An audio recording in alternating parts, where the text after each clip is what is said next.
गुलाम नबी साहब ये भी कह रहे हैं, हमारे ही इंटरव्यू में उन्होंने जोड़ा है कि अनुभवहीन चापलूसों की जो मंडली है वही इस वक्त में कांग्रेस में कामकाज कर रही है, बड़े नेताओं की सुनी नहीं जा रही। चित्रा जी देखिए, रेड्डी जी हो, गुलाम नबी आजाद साहब हो, इनका बयान शरद पवार जी के बयान से बिल्कुल अलग है। जेपीसी क्यों? आज समूचे देश को सुनना चाहिए कि जेपीसी की अनिवार्यता क्यों है। आप याद रखिए देश के लोगों, पेगासिस के निर्णय में सर्वोच्च अदालत ने क्या कहा था? ये कहा कि हमको सरकार ने अपेक्षित मदद नहीं की, नहीं तो हमारी कमेटी की जांच जो समिति बनी थी उसकी अपेक्षित मदद की होती तो परिणाम कुछ और होते।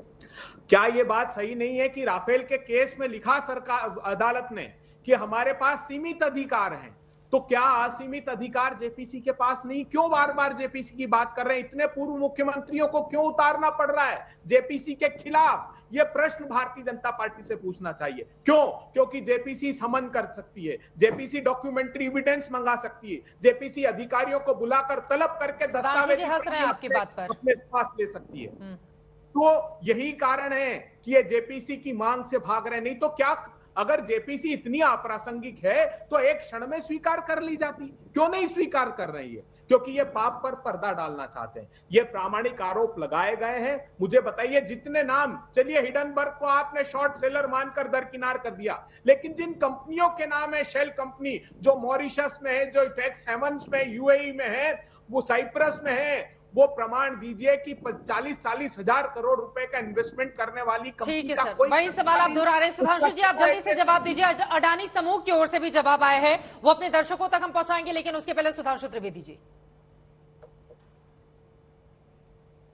देखिए, मुझे ऐसा लगता है कि कभी कभी आजकल कांग्रेस पार्टी का टेप अटक गया है, तो वो बार बार वही बोलते रहते हैं। तो मैं पुनः आपको स्पष्ट किए दे रहा हूं।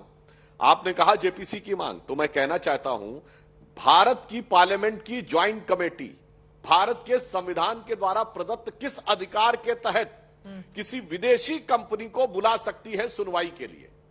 जो विदेशी कंपनी भारत में काम न कर रही हो, भारत में काम कर रही हो तो उसे अधिकार है। अब मैं पूछना चाहता हूं, ये शेल कंपनी, ये सब तो हिंडनबर्ग की रिपोर्ट के आधार पर है ना। हिंडनबर्ग को किस क्लॉज के तहत भारत की जेपीसी के सामने लाया जा सकता है, मुझे बता दे कांग्रेस के लोग, तो मैं इनकी बात पे विचार करने को तैयार हूं। और एक और बात है, आपने कहा आपको पता है कि बोफोर्स में भी तो एक जेपीसी गठित हुई थी। कौन था उसका चेयरमैन? क्या हमारे विपक्ष के किसी व्यक्ति को याद है? मैं पूछना चाहता हूं, नाम बता दे। नाम नहीं पता है तो मैं बताता हूं। वी शंकरानंद थे। सब कुछ क्लीन चिट कर दी गई, मगर जब हम लोग की सरकार आई और जांच हुई तो वो ओटावियो क्वाट्रोची का बैंक अकाउंट और उसमें पैसा तक निकल आया था। ठीक है, जो जेपीसी में सब फिनिश, कुछ नहीं, बोफोर्स में कुछ था ही नहीं। मगर वो तो अफसोस 2009 में यूपीए 1 सरकार के आखिरी समय में अर्जेंटीना में ओटावियो क्वाट्रोची का रेड कॉर्नर नोटिस ही नहीं खारिज किया गया। जैसे ही नोटिस खारिज हुआ, चूंकि अर्जेंटीना से हमारी एक्सट्रेडिशन ट्रीटी नहीं थी, तत्काल पैसा ओटावियो क्वाट्रोची के अकाउंट में दे दिया गया। मतलब ये इतनी मजेदार बात है कि कोई गाड़ी चुरा के भागा है और किसी पुलिस नाके से निकल गया, तो पुलिस का काम है कि अगले नाके पे इन्फॉर्म करे कि उसको पकड़ा जाए, मगर यहां कह दिया जाएगा अब इस नाके से निकल गया तो गाड़ी के कागजात उसको सौंप दिए जाए। ऐसा धन्य कार्य किया था और वो जेपीसी ने उसको क्लीन चिट दे रखी थी। इसलिए मेरा मानना है जेपीसी की बात हो या जेपीसी के द्वारा हिंडनबर्ग को बुलाने की बात, ये कांग्रेस के बचकानेपन से अधिक और कुछ नहीं है। इसीलिए इतने वरिष्ठ मूर्धन्य नेताओं को जो इनकी पार्टी के रहे, उन पर भी अनाप शनाप आरोप लेके हमारे ऊपर, मतलब जो आपका युवा से लेके बुजुर्ग तक जो खिलाफ में बोल दे वो आरएसएस बीजेपी का एजेंट हो गया। ये मान्यवर, ये मोदिया बिंदु हो गया है आपको। जैसे मोतिया बिंदु होता है ना, वैसे मोदिया बिंदु आंखों पे चढ़ गया है कि अपने और पराये का भेद भी खत्म हो गया।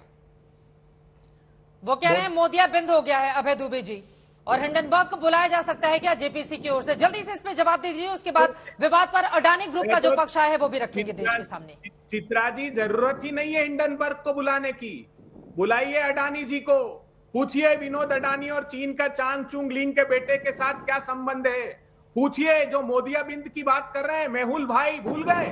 अरे विजय माल्या को तो लुकआउट का नोटिस रिवोक करके भगा दिया आपने प्लेन में उसको। मेहुल भाई को नागरिकता दिलवा दी एंटीगुआ की, हमको पता ही नहीं। अरे कोई लुकआउट का नोटिस नहीं था, सरासर झूठ मत बोलिए।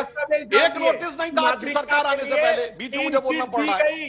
यहाँ से यहाँ से जो रीजनल ऑफिस था एमईए का, उसने क्लीन चिट दी जब नागरिकता मिली। उसके बाद हमारे प्रधानमंत्री जी एंटीगुआ के प्राइम मिनिस्टर से मिले, उन्होंने कहा कि मोदी जी ने तो एक शब्द भी नहीं बोला। तो ये सारे नीरव भाई, मेहुल भाई, संदेशरा बंधु, चलिए ठीक है, बाकी लोगों से भी जल्दी जल्दी मैं टिप्पणी ले लेती हूँ, वरना रह जाएगा। सलमान निजामी जी स्टूडियो में है, आशुतोष जी फौरन आ रही हूँ। सलमान निजामी जी, आपको लग रहा है कि कांग्रेस इस मुद्दे को उठाकर 2024 में कोई माइलेज ले पाएगी? क्योंकि 24 के चुनाव के मद्देनजर ये सब कुछ है। कांग्रेस को खुद उठने की जरूरत है। पहले कांग्रेस डूब चुकी है। जो ये कंप्यूटर बॉय जो हमने एक इनको लकब दिया है, ये कमरे में बैठ के, ट्विटर पे बैठ के लड़ाई लड़ रहे हैं। जमीन पे लड़ाई लड़नी पड़ेगी आपको, लोगों के साथ खड़ा होना पड़ेगा। और जो मुद्दे आप उठा रहे हैं, वो मुद्दे नहीं, भारत जोड़ो यात्रा हुआ तो क्या हुआ? पंजाब खाली हो गया, जहां जहां गए वहां खाली हो गए, लोग चले गए आपका साथ छोड़ के।